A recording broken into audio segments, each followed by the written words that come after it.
ce culoare au gândurile tale? Într-o dimineață senină, Urechilă, Codiță și Spinuț s-au întâlnit în poiană. Soarele strălucea printre crengile copacilor, dar atmosfera dintre cei trei prieteni era tensionată. Spinuț, faci mereu numai ce vrei tu, parcă nici nu mă vezi, a spus Codiță, trăgându-și coada vizibil iritată. Eu? Tu nici măcar nu mă asculți. Crezi că ideile tale sunt cele mai bune, i-a răspuns Spinuț, ridicând țepii. Iar eu cred că voi doi nu vreți să fiu prietenul vostru. Mă simt așa singur, a spus Urechilă. Din scorbură, pufnița Hocma îi privea atentă. După ce a coborât pe o crangă mai joasă, le-a vorbit cu blândețe. Dragii mei, păreți prinși în mrejele propriilor gânduri. Știați că gândurile pe care le aveți acum creează emoțiile pe care le simțiți? Și aceste emoții schimbă starea în care vă aflați? Cei trei prieteni au ridicat privirea spre Hocma, curioși. Cum adică? Eu mă simt trist pentru că ei nu mă plac, a spus Urechilă dând din cap. Eu sunt supărat pentru că Spinuț mă ignoră, a adăugat Codiță. Iar eu sunt furios pentru că Codiță crede că tot ce fac e greșit, a zis Spinuț, lovind pământul cu piciorul. Hocma a zâmbit. Haideți să vedem dacă este chiar așa. Povestiți-mi fiecare ce s-a întâmplat. Primul a vorbit Urechilă. Ieri, când am venit în poiană, Spinuț și Codiță vorbeau între ei. Nu s-au oprit să mă salute. M-am gândit că nu mă plac.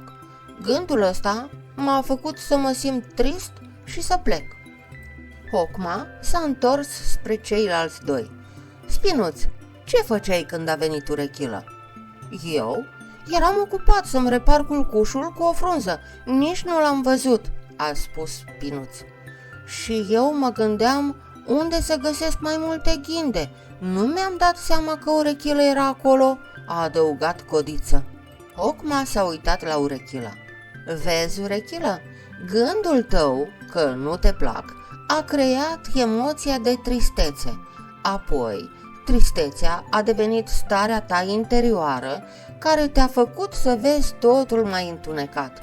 Dar adevărul era altul. Totul a început cu ce ai gândit.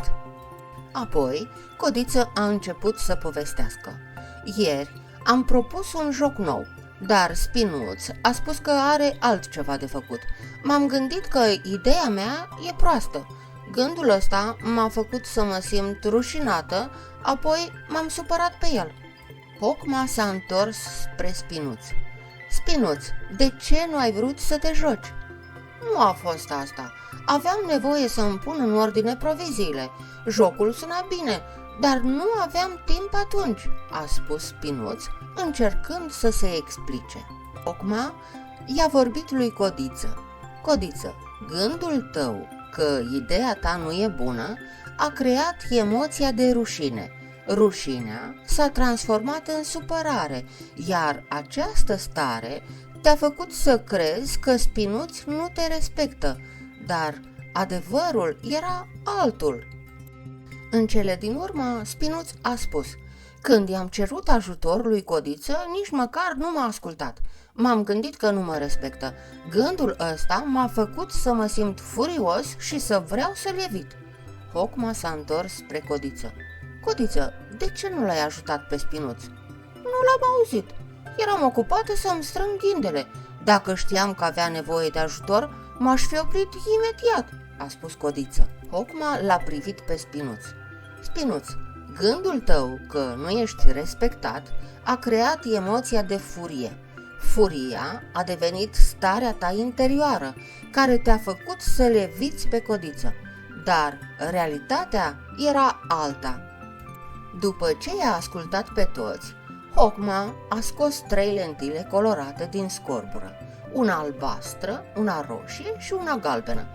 Priviți lumea prin aceste lentile. Urechilă a luat lentila albastră și s-a uitat prin ea. Totul pare trist și rece. Codiță a luat lentila roșie. totul pare furios și amenințător. Spinuț a privit prin lentila galbenă. Parcă nimeni nu mă place. Hocma a zâmbit. Lentilele sunt ca gândurile voastre. Ele schimbă felul în care vedeți lumea.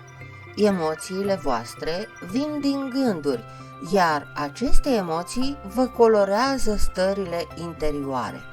Dar dacă scoateți lentilele, lumea este aceeași pentru toți.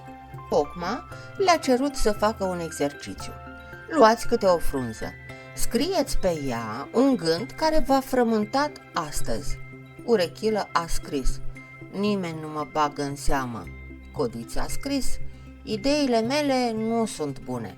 Spinuț a scris: oamenii mă tratează nedrept.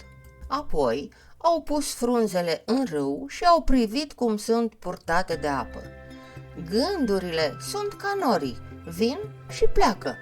Dacă le lăsați să treacă, emoțiile lor nu vă mai schimbă starea interioară, le-a spus Hocma.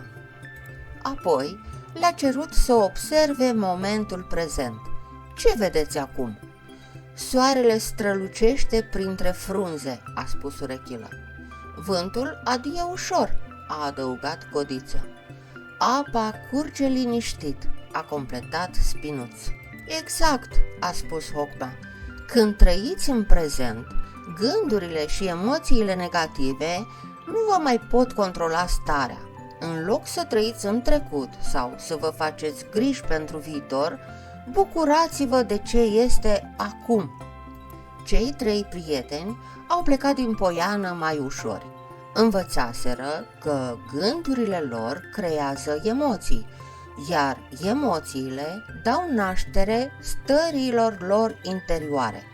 Și-au promis să fie mai atenți la gândurile care îi frământau și să se bucure mai mult de frumusețea momentului prezent. Vă mulțumesc că ați ascultat această poveste. Sper că v-a oferit momente de reflexie și v-a inspirat să priviți cu mai mult curaj și înțelepciune provocările vieții. Îmi doresc ca aceste povești să devină un prilej de discuție și învățare împreună, așa că vă invit să lăsați un comentariu cu gândurile voastre. Dacă v-a plăcut această poveste, vă rog să o distribuiți cu cei dragi, să dați un like și să vă abonați pentru mai multe povești care să inspire și să aducă înțelepciune. Până la următoarea poveste, nu uitați, fiecare întrebare deschide o cale spre înțelegere.